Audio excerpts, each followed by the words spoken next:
દર્શક મિત્રો, આજકાલ ઘણા લોકો સોળ શણગારને માત્ર દેખાવો કે ફેશન પરંપરા માને છે, પરંતુ આપણા ઋષિમુનિઓ તેને સ્ત્રીના શરીર સાથે, તેના મન સાથે એવું કહી શકાય કે ક્યાંક ને ક્યાંક એને જોડી દેતા હતા.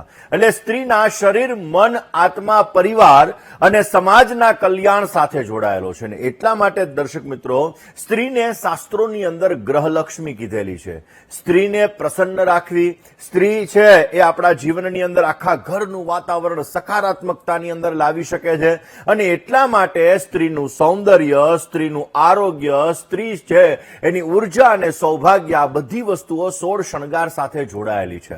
તો દર્શક મિત્રો, આ સોળ શણગાર એનું વૈજ્ઞાનિક મહત્વ શું છે, સોળ શણગાર એનું જ્યોતિષીય મહત્વ શું છે, સોળ શણગાર એને ધાર્મિક માન્યતાઓ સાથે કેવી રીતે વણવામાં આવ્યું, આ દરેક વિષયો સાથે આપણે ચર્ચા કરવાની છે. પરંતુ એ પહેલા વાત કરવી છે દર્શક મિત્રો આજના પંચાંગની. દર્શક મિત્રો, આજના પંચાંગની જો વાત કરવામાં આવે તો આજે 19/6/2026 અને શુક્રવારનો આજે દિવસ બની રહ્યો છે. દર્શક મિત્રો, આજના દિવસની અંદર નિજ જ્યેષ્ઠ માસ શુક્લ પક્ષ અને એની પંચમી કહેતા પાંચમની આજે તિથિ છે. આશ્લેષા નામનું આજે નક્ષત્ર છે જે સવારે 10:05 સુધી રહેશે. ત્યારબાદ મઘા નામના નક્ષત્રનો પ્રારંભ થશે. હર્ષણ નામનો આજે યોગ રહેશે. બાલવ નામનું આજે કરણ રહેશે. અને 12 રાશિઓનું ભવિષ્ય કથન જેના આધાર ઉપર કહેવામાં આવશે એવું ચંદ્રમાનું ભ્રમણ સવારે 10:05 સુધી કર્ક રાશિની અંદર રહેશે. એટલે સવારે 10:05 સુધીમાં જે કોઈ પણ બાળકોનો જન્મ થશે તેમની રાશિ કર્ક રહેશે, જેના અક્ષર ડ અને હ રહેશે.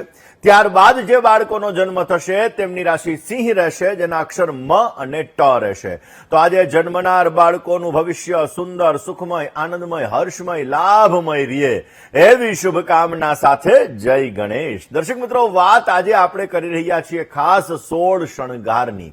આપણા જીવનની અંદર એવું કહી શકાય કે આ સોળ શણગાર એ વિશેષ માત્રામાં મહત્વ ધરાવે છે. દર્શક મિત્રો, ખાસ કરીને સોળ શણગાર એટલે સ્ત્રી શક્તિનું સન્માન કહેવામાં આવે છે. કારણ કે માતા દુર્ગા એ શક્તિનું સ્વરૂપ છે. કારણ કે સ્ત્રી છે, આપણા પૂર્વજો સ્ત્રીને ખાલી ગૃહિણી કે પછી પત્ની એ જ નહોતા માનતા, પરંતુ એને એક શક્તિ સ્વરૂપે પણ રાખતા હતા. અને એટલા માટે દર્શક મિત્રો, માતા દુર્ગા એ પણ એક શક્તિનું સ્વરૂપ છે. માં લક્ષ્મી એ સમૃદ્ધિનું સ્વરૂપ છે અને માં સરસ્વતી એ જ્ઞાનનું સ્વરૂપ છે. દર્શક મિત્રો, સોળ શણગારની અંદર સ્ત્રીઓની અંદર રહેલી દિવ્ય શક્તિઓનું સન્માન કરવામાં આવે છે. અને એટલા માટે દર્શક મિત્રો, શરીરના જે ઉર્જા છે આ ઉર્જાને સક્રિય રાખવાની પદ્ધતિ જે આપણા આયુર્વેદ શાસ્ત્રની અંદર બતાવવામાં આવી છે, આપણા જ્યોતિષ શાસ્ત્રની અંદર બતાવવામાં આવી છે. કારણ કે જ્યારે યોગ અને આયુર્વેદ શાસ્ત્રની અંદર શરીરની અંદર રહેલી અનેક નાડીઓ, અનેક ઉર્જાઓ, આ કેન્દ્રોને સક્રિય કરવા માટે ખાસ કરીને આ સોળ શણગારનું વિશેષ મહત્વ છે. દર્શક મિત્રો, સોળ શણગારના મોટા ભાગના જે આભૂષણો છે એ આભૂષણો મહત્વની નાડીઓ હોય છે, મહત્વના બિંદુઓ હોય છે, એ જગ્યાએ જ આવે છે. અને એના લીધે જ દર્શક મિત્રો એવું કહી શકાય કે સ્ત્રીઓની અંદર રહેલી શક્તિ એને જાગૃત કરી શકાય છે અને આપણા જીવનની અંદર વિશેષ લાભ મળી શકે છે. એક્ઝામ્પલ તરીકે બિંદી જે જગ્યાએ લગાવવામાં આવે છે ત્યાં આપણું આજ્ઞા ચક્ર આવેલું છે. આજ્ઞા ચક્ર જ્યારે આપણું જાગૃત થાય છે ત્યારે બોડીની અંદર રહેલા 7 ચક્ર આપણે જાગૃત કરી શકીએ છીએ. એના પછી જે જગ્યાએ માંગ ભરવામાં આવે છે, એટલે કે સેથો ભરવામાં આવે છે, બરોબર કપાળની વચ્ચોવચના ભાગની અંદર આ સેથો ભરવામાં આવે. અત્યારે ફેશન નીકળી ગઈ છે, ક્યારેક આડો સેથો હોય ને એવી રીતે અલગ અલગ સેથા પૂરે. પણ શાસ્ત્રની દ્રષ્ટિએ જોવા જઈએ તો એક્ઝેક્ટ વચ્ચેના ભાગની અંદર આપણે માંગ એટલે કે સેથો ભરતા હોઈએ છીએ, જ્યાં આપણું સહસ્રાધાર ચક્ર આવેલું છે. દર્શક મિત્રો, એવું કહી શકાય કે આપણા જીવનની અંદર જ્યારે યાદ શક્તિને વધારવી હોય, સ્મરણ શક્તિને વધારવી હોય, ધીરજ, ધૈર્ય અને સંયમ રાખવો હોય તો આ બધામાં આપણું સહસ્રાધાર ચક્ર જાગૃત હોવું બહુ જ જરૂરી છે. અને એટલા માટે જ્યારે બહેનો એ જગ્યાએ સેથો પૂરે છે, સિંદૂર પૂરે છે, તો એનાથી સહસ્રાધાર ચક્ર જાગૃત થાય છે અને આપણને વિશેષ લાભ આપે છે.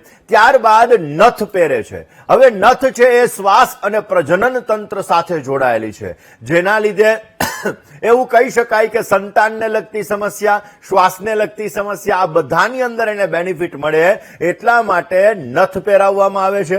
ત્યારબાદ પગની અંદર જે એવું કહી શકાય કે બીછિયા પહેરાવવામાં આવે છે. હવે માછલી પગની અંદર પહેરવામાં આવે. હવે આ માછલી જે પગમાં પહેરાવે છે એનો સંબંધ ગર્ભાશયની નાડીઓ સાથે રહેલો છે.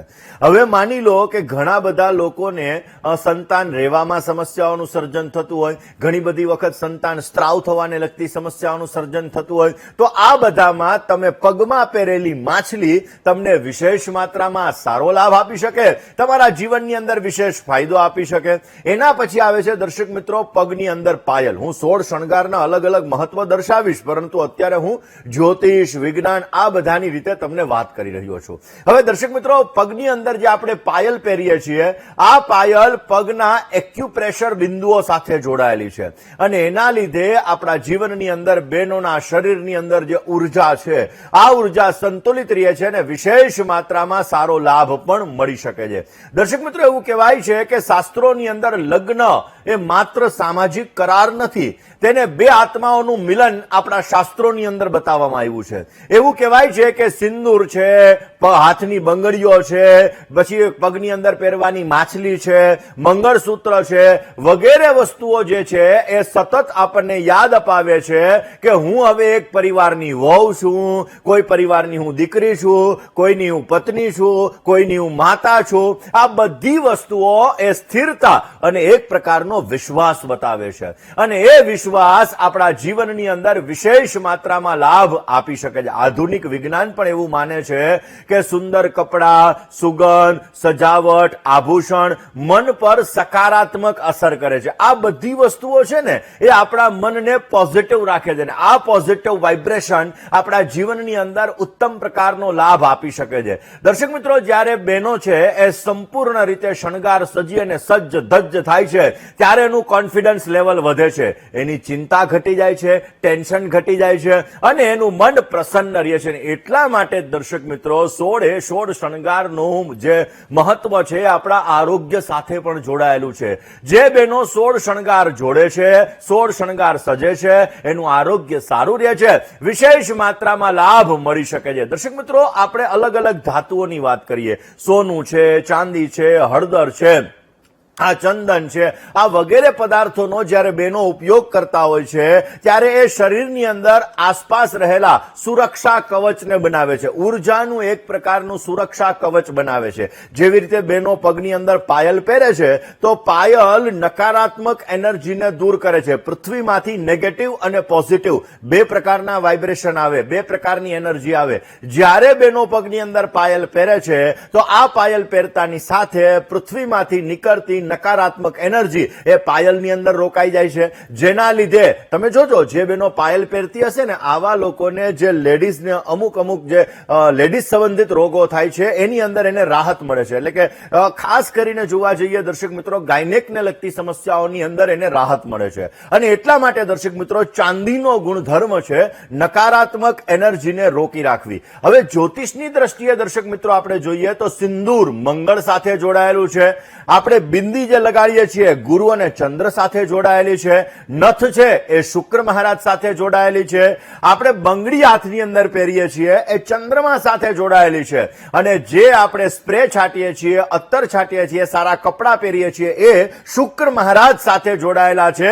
સોનું સૂર્યનું પણ પ્રતીક ગણવામાં આવે અને ચાંદી ચંદ્રનું પ્રતીક ગણવામાં આવે. એટલા માટે તમારા 9 ગ્રહોને તમારે શુભત્વની પ્રાપ્તિ કરાવવી હોય તો આ 9 ગ્રહો આપણા જીવનની અંદર શુભત્વની પ્રાપ્તિ કરાવે છે. શાસ્ત્રોમાં તો એવું કીધેલું છે કે યત્ર નાર્યસ્તુ પૂજ્યંતે રમંતે તત્ર દેવતા, એટલે જે જગ્યાએ સ્ત્રીઓનું સન્માન થાય છે ત્યાં દેવતાઓ પોતે નિવાસ કરે છે અને એટલા માટે દર્શક મિત્રો આપણા ઋષિમુનિઓએ, આપણા વડવાઓએ સ્ત્રીઓને શક્તિ માનેલી છે અને આ સ્ત્રીઓને શક્તિ માની એટલા માટે જ આ 16 શણગારનું વિશેષ મહત્વ છે. તો દર્શક મિત્રો 16 શણગાર કયા કયા છે અને આ 16 શણગાર દ્વારા કેવી રીતે બહેનો પોતાના જીવનની અંદર સમૃદ્ધિનું વરદાન મેળવી શકે, આ દરેક વિષયો ઉપર આપણે ચર્ચા કરવાની જ છે.